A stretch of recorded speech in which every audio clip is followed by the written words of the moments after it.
এটা লং বোন।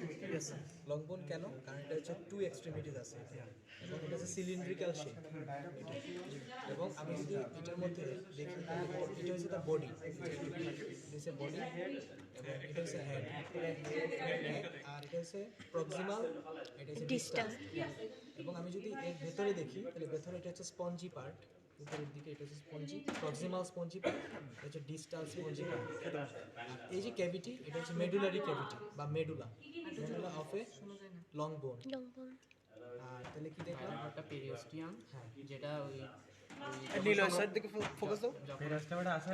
পেরিওস্টিয়াম যখন সংরক্ষণ করে তখন জায়গা সারা জিজ্ঞেস করবে যে পেরিওস্টিয়াম কই, এটা এখান থেকে দেখা হয়, তখন বলছি স্যার এটা বয়েল করার সময় এটা দেন চলে যাবে, বাট এন্ডোস্টিয়ামটা আছে, এন্ডোস্টিয়ামটা ভিতরে আছে, দেন এটা হচ্ছে ভিতরে আছে।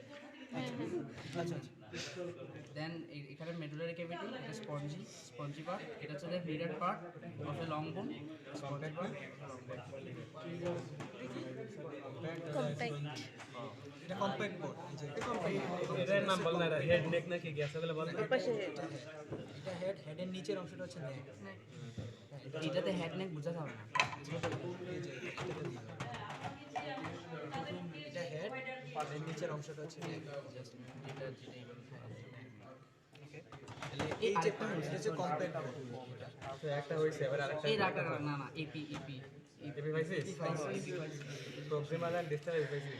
মাঝখানে এটা কি বলে? এগুলো হচ্ছে এপিফাইসিস, এটা এপিফাইসিস প্রান্ত, এটা এপিফাইসিস, এটা ডায়াফাইসিস, আর এবং এপিফাইসিস আর ডায়াফাইসিস আছে মেটাফাইসিস। এই দুইটা হচ্ছে এপিফাইসিস প্রান্ত, আর যেটা হচ্ছে শ্যাফট বা সিলিন্ড্রিক্যাল পার্ট ওটা হচ্ছে ডায়াফাইসিস প্রান্ত। এন্ড এপিফাইসিস আর ডায়াফাইসিসের যে জাংশন আছে ওটাকে বলে মেটাফাইসিস।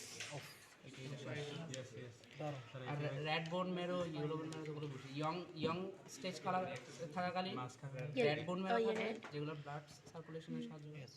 আর আর যখন আমরা বয়স্ককালের সময় ইয়েলো বোন মেরো হবে, এবার অ্যাডিপোস টিস্যুতে ট্রান্সফার হবে।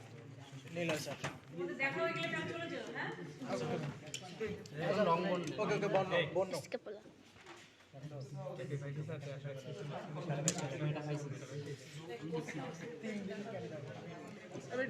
কোস্টাল গ্রুপ, এই পার্টটা কোস্টাল, এটাতে কম, এটাতে কম, এটাতে ক্লিয়ারলি বোঝা যায়।